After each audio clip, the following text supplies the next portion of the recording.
श्रीमद् भगवत गीता छठा अध्याय। हर्ष शोक त्याग कर मान और अपमान, दुख सुख समझाने वही उत्तम नर पहचान। देना लेना बांटना सब अर्पण भगवान, वह योगी संसार में हे अर्जुन धीमान। स्तुति गाली सम जानकर जीवन करे व्यतीत, उस योगी की जगत में होती अर्जुन जीत। मेरे अर्पण कर्म हो करे नहीं अभिमान, मुक्त जीव व जगत में यूं कहते भगवान। छठा अध्याय आत्म संयम योग। भगवान श्री कृष्ण ने कहा कि हे अर्जुन, जो कर्म फल की इच्छा न रखते हुए कर्म करते हैं वही सन्यासी हैं। सन्यास को योग भी कहते हैं। सच्चा योगी वही है जो प्राणियों में समभाव रखते हुए निष्काम कर्म करता है। योगारूढ़ पुरुष वह है जो इंद्रिय भोगों व कर्मों से निर्लेप हो। ऐसे ही प्राणी का आत्मोद्धार होता है।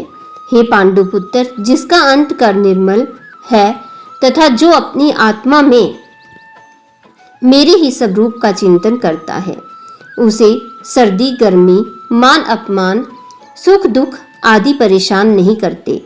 ऐसे योगी पुरुष के लिए मिट्टी सोना शत्रु तथा मित्र सभी एक समान होते हैं। हे अर्जुन, अधिक खाने सोने व जागने वाले का योग सिद्ध नहीं होता। जिसका मन नित्य के अभ्यास से वायुहीन स्थान पर जलते दीपक की लौ की भांति स्थिर हो जाता है, वही योगी है और उसे ही मेरे दर्शन होते हैं। भगवान के वचन सुनकर अर्जुन बोला कि हे मधुसूदन, ये मन बड़ा चंचल है, इसे वश में करना बड़ा दुष्कर कार्य है। भगवान श्री कृष्ण बोले कि हे अर्जुन, फिर भी अभ्यास और वैराग्य के द्वारा अवश्य ही वश में किया जा सकता है। जिसने अभ्यास के द्वारा अपने मन को मेरे साथ नहीं जोड़ा, वह योगी कैसे हो सकता है? अर्जुन ने पूछा कि हे कृष्ण, योग भ्रष्ट प्राणी की गति क्या होती है?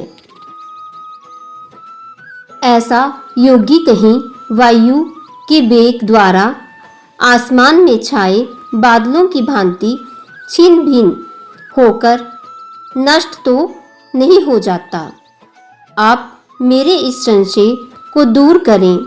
इस पर भगवान श्री कृष्ण बोले कि हे अर्जुन, ऐसा प्राणी स्वर्गिक सुख भोगने के बाद नवीन देह धारण करके मनुष्य लोक में आकर किसी पवित्र कुल में जन्म पाता है।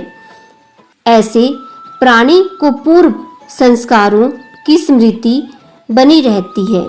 वह नवीन देह में भी सभी जीवों के प्रति समभाव रखने वाला व मेरा भक्त होकर मोक्ष पाता है।